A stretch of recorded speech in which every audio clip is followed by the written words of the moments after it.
warned that a nuclear war would kill 3 billion people and then vanished.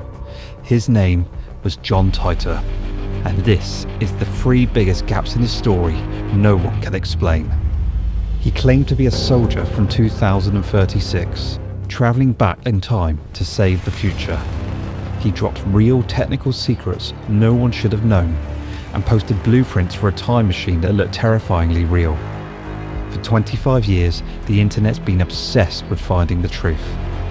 But when you dig deep enough, you realise the legend might have been built on 3 perfect lies. Imagine it's the year 2000. You log onto the internet, and the first thing you hear is the glorious screech of a dial-up modem. There's no social media. The web is still a wild frontier of text-based forums and tiny, passionate communities. And into this world, a user suddenly appears on a niche message board about time travel. His username is Time Travel 0, and his first post is a bombshell. Greetings, he writes. I am a time traveller from the year 2036. For the next 5 months, this man, who soon started calling himself John Titor, held the early internet completely captivated. He said he was an American soldier, sent from a war-torn future back to 1975, a vintage piece of computer hardware. He dropped predictions about a coming American Civil War and a nuclear apocalypse. He even posted photos and diagrams of his time machine, a 500-pound beast installed in the back of a Chevy. And then, in March of 2001, he was gone. He just vanished, leaving behind a digital ghost that has haunted the web for over 2 decades. His story became the internet's greatest time travel mystery.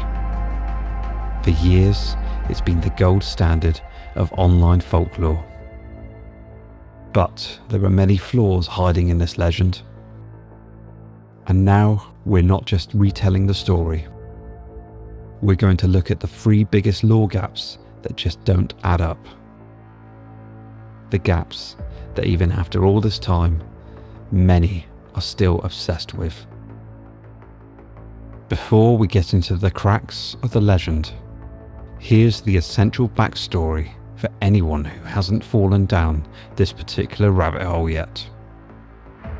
John Titor's story kicked off in November 2000 on the Time Travel Institute and Art Bell forums.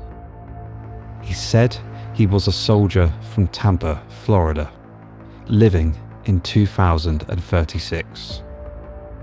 And his world didn't sound great. He described a society clawing its way back from a devastating World War III in 2015.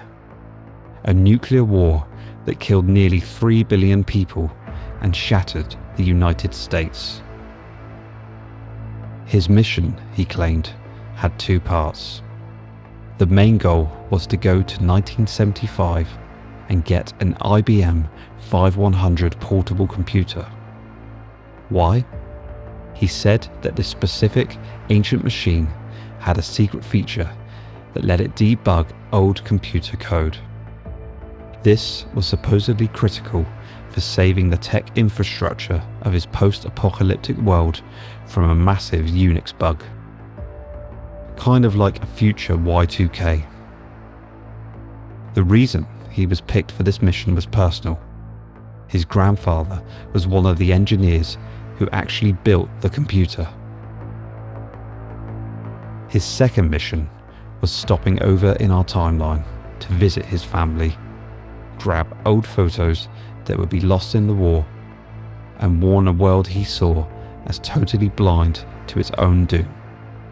He warned of a second American Civil War, starting with unrest around the 2004 election and blowing up into a real war by 2008. He described it as a Waco-type event every month that steadily gets worse. Then, after 5 months of incredible detailed posts and debate, he announced that he was leaving. On March the 24th, 2001, John Titor signed off for the last time. The silence he left behind became the canvas for one of the internet's greatest myths. The story feels complete, right? But when you start to pull at the threads, the whole thing unravels. And that starts with the man himself. Thanks so much for making it this far. It really helps us out if you give the video a like. The first, and maybe the biggest gap, is the question that's plagued his story from day one. Who was John Titor?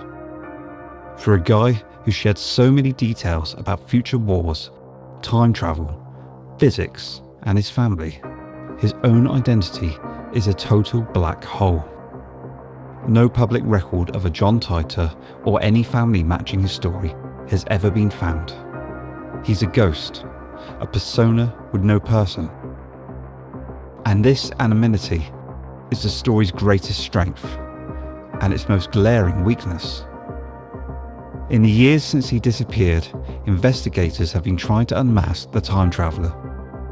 One of the most prominent theories points not to a lone soldier from the future, but to two brothers from Florida. A 2009 investigation by a private eye and more digging by the website Hoax Hunter pointed at Larry Haber, an entertainment lawyer, and his brother, Maury Haber, a computer scientist. Let's break down why this is such a big deal. The evidence is all circumstantial, but it's pretty compelling.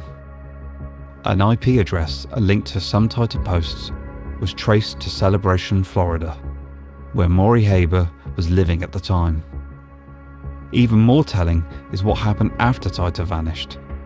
The story didn't just fade away, it got commercialized. In 2003, a for-profit charity was created, the John Titor Foundation, LLC. Its mailing address was just a P.O. box in Kissimmee, Florida. And the CEO? None other than the entertainment lawyer, Larry Haber.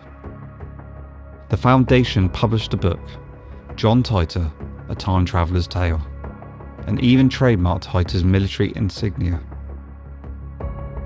Larry Haber has given interviews, not as Titor, but as the lawyer for Titor's family. He's always kept his distance, claiming he's just providing a service and doesn't know if the story is real. When asked if he ever met John, he gave a cryptic answer about a male voice on the phone. The Haber brothers have always denied they were behind it all. But just think about the profiles. You have Maury Haber, a computer scientist with exact technical chops to write convincingly about the IBM 5100 and its secret debugging feature. A real, confirmed function that was the cornerstone of Titor's credibility. Then you have his brother, Larry, an entertainment lawyer, an expert in intellectual property and managing a story as a commercial product. This isn't just a plot hole, it contradicts the entire premise. If John Titor was a real soldier on a desperate mission, why would his family's first move be to hire an entertainment lawyer and set up an LLC to manage the story like a movie franchise? It feels less like a family touched by a miracle and more like a carefully planned IP launch. The mystery of his identity is the engine that keeps the myth running. But the evidence strongly suggests that the man from 2036 was probably born in Florida, the creation of a smart writer and a savvy lawyer.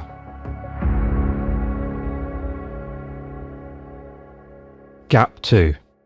The prophecies that never were, and the perfect excuse. If Titor's identity is a crack in the foundation, his predictions are the gaping hole in the wall. His warnings about the future were the most sensational part of his story. They were specific, terrifying, and in the end, a lot of them were wrong.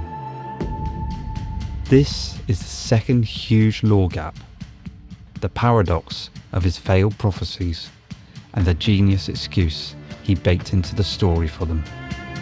And he was specific. Titor claimed a second American Civil War would kick off in 2005 after the 2004 election. By 2008, the country would be at war with itself, splitting into 5 new regions, with the capital in Omaha, Nebraska.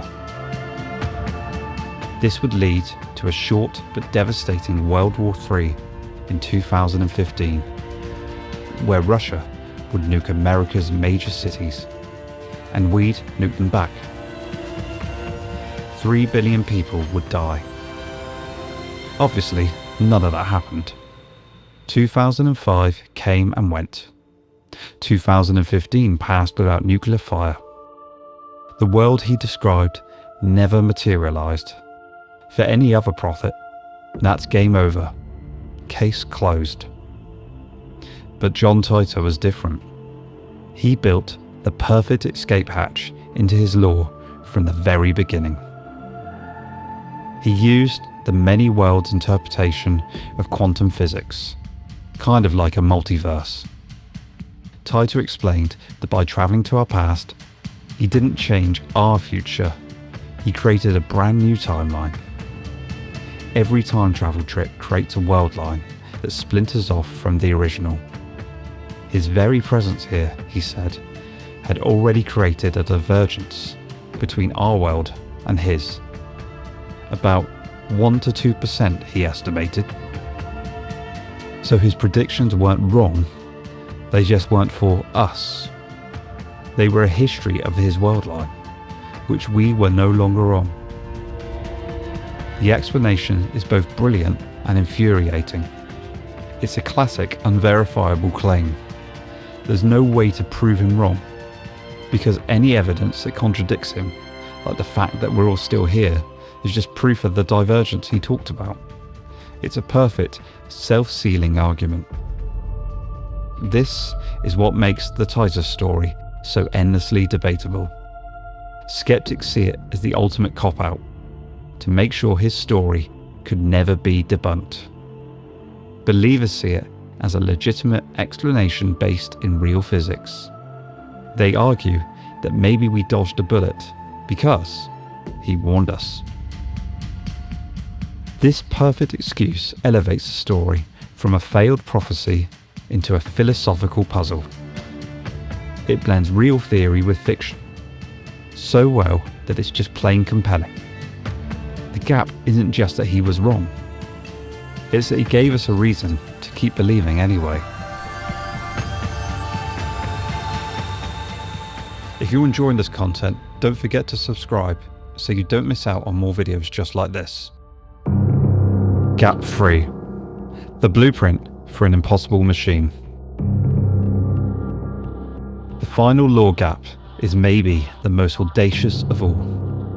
It's the detailed, technical, and utterly convincing description of his time machine. Titor didn't just say he had a time machine. He explained how it worked, posted diagrams, and used a vocabulary that blurred the line between science and science fiction. He called it the C204 Gravity Distortion Time Displacement Unit. He said it was powered by 2 top-spin dual-positive singularities and worked by creating a standard offset Tipler sinusoid. He listed off its components: magnetic housing units, an electron injection manifold, gravity sensors, and 4 cesium clocks. He said that the whole thing weighed over 500 pounds and was mounted in a 1966 Corvette and later a 4-wheel drive truck. He even posted photos of the device and pages from its technical manual. The genius here is a technique called technobabble.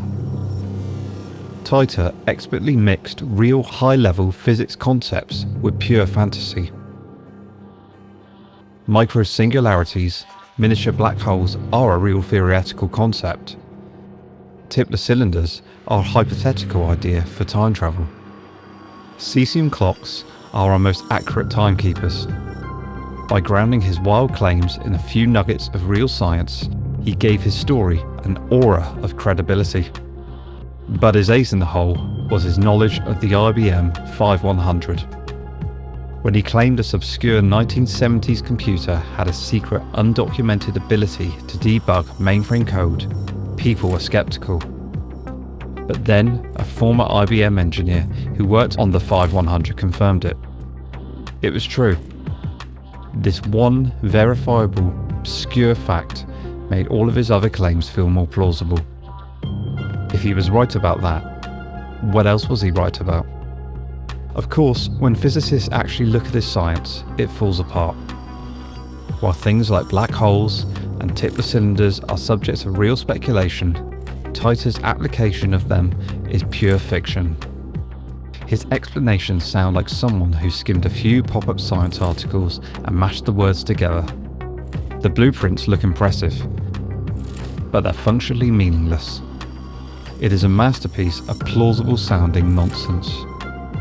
This is what makes the Titor legend such a perfect case study in how to build a myth. You don't need a real time machine to make people believe you have one. You just need a story that's detailed enough, sounds technical enough, and is anchored by 1 or 2 surprising, verifiable truths. So, if his identity is a sham, his predictions were wrong, and his technology was impossible, why are we still talking about John Titor today? The answer is kind of wild. The story works because of these gaps, not in spite of them. They aren't fatal flaws.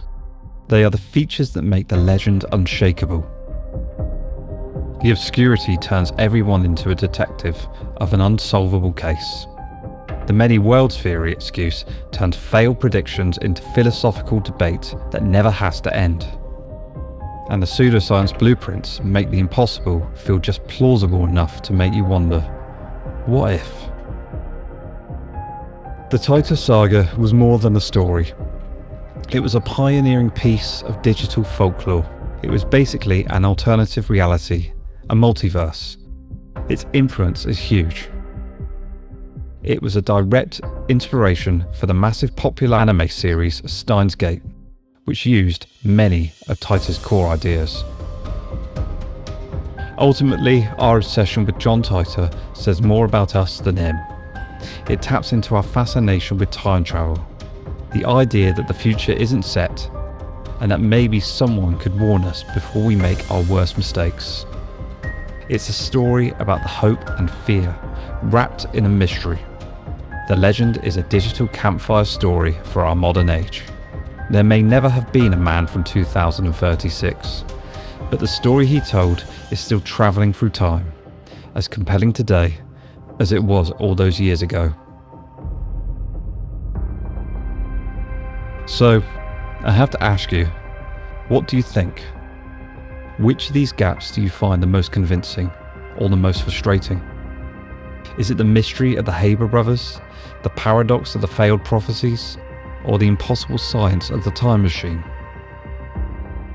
Let me know your theories in the comments. Was John Titor real, a brilliant hoaxer, or something else entirely? We'd love to hear what you think, and if you enjoyed this deep dive, be sure to like and subscribe for more explorations into the stories that haunt our digital world. Thanks for watching.